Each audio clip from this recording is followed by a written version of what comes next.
एक गांव में बब्बन नाम का भैंसों का व्यापारी रहता था। वो आसपास के किसानों को भैंसे बेचा करता था, पर लोगों को ये पता नहीं था कि ये भैंसे बीमार और कम दूध देने वाली होती थी। वह लोगों से झूठ बोलकर उनसे पैसे हटता था।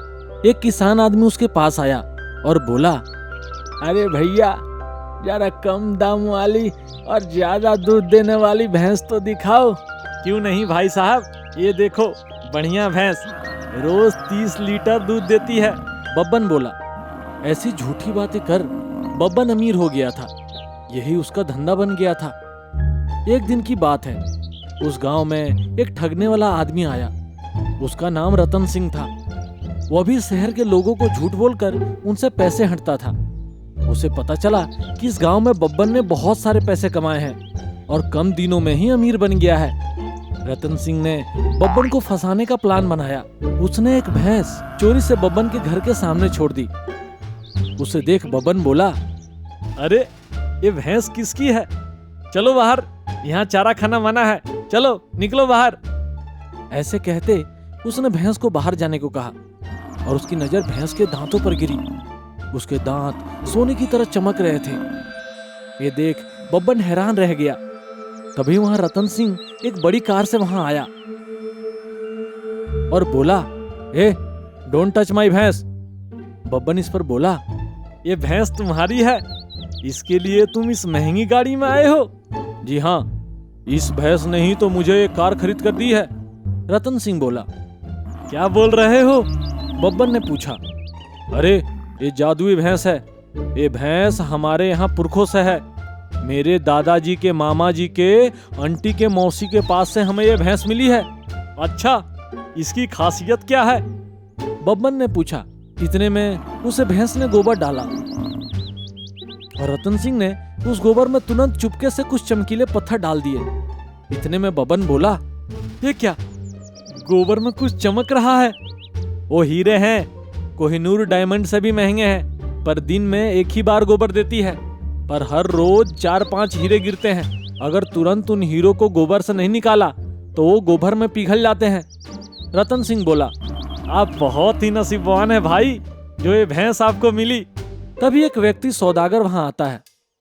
उसके गले में और हाथ में सोने के गहने रहते हैं। वो बोला, अरे रतन सिंह जी, मैंने आपको कहां कहां नहीं ढूंढा, आप यहाँ हैं। अरे यार, तुम तो मेरे पीछे ही पड़ गए हो। मैंने कितनी बार तुमसे कहा कि मुझे भैंस नहीं बेचनी है, वैसे भी उसका मोल नहीं लगा सकते। रतन सिंह बोला, देखिए सेठ जी, मुझे पता चला कि आप दुबई शिफ्ट होने वाले हैं, तो क्या इस भैंस को भी वहां ले जाओगे? वो दुबई वाले तो इसे मार कर खा जाएंगे। बेहतर है कि आप मुझे भैंस बेच दो। मैं आपको 2 करोड़ और 30% मुनाफा भी दूंगा। वो आदमी बोला। इतने में बब्बन झट से बोला, रतन सिंह जी, वो 2 करोड़ दे रहा है तो मैं आपको 3 करोड़ और 50% मुनाफा भी दूंगा। सौदागर बोला, ये क्या, तुम मेरे सौदे में टांग अड़ा रहे हो? पहले सौदा मैंने किया था। पर जय रकम तो मैं दे रहा हूँ, इसलिए ये भैंस मुझे मिलनी चाहिए। बब्बन बोला। इतने पर रतन सिंह बोला, ठीक है बब्बन जी, आज से ये भैंस आपकी। मुझे मेरे 3 करोड़ दो और यहाँ से जाने दो। फिर बब्बन ने उसके पास जो भी दौलत थी, घर था, खेती थी, वो सब बेचकर वो पैसे एक सूटकेस में डालकर रतन सिंह को दे दिया। रतन सिंह वहां से चला गया। बब्बन उस भैंस को लेकर अपनी बीबी के पास गया। बीबी बोली, ये क्या, सारी जायदाद बेचकर ये भैंस खरीद ली? मुझे लगा आप कुछ बड़ा बिजनेस करने वाले हो। ये कोई साधारण भैंस नहीं है, जादुई भैंस है। देखती जाओ, मैं कुछ ही दिनों में इस गांव का सबसे अमीर आदमी बन जाऊंगा। ऐसा कहकर बब्बन उस भैंस के गोबर देने का इंतजार करने लगा। फिर भैंस ने कुछ देर बाद गोबर दिया। बब्बन उस गोबर में हीरे ढूंढने लगा, पर उसे हीरे नहीं मिले। फिर उसने भैंस के दांतों को टूथब्रश से घिसा तो पीले दांत सफेद हो गए।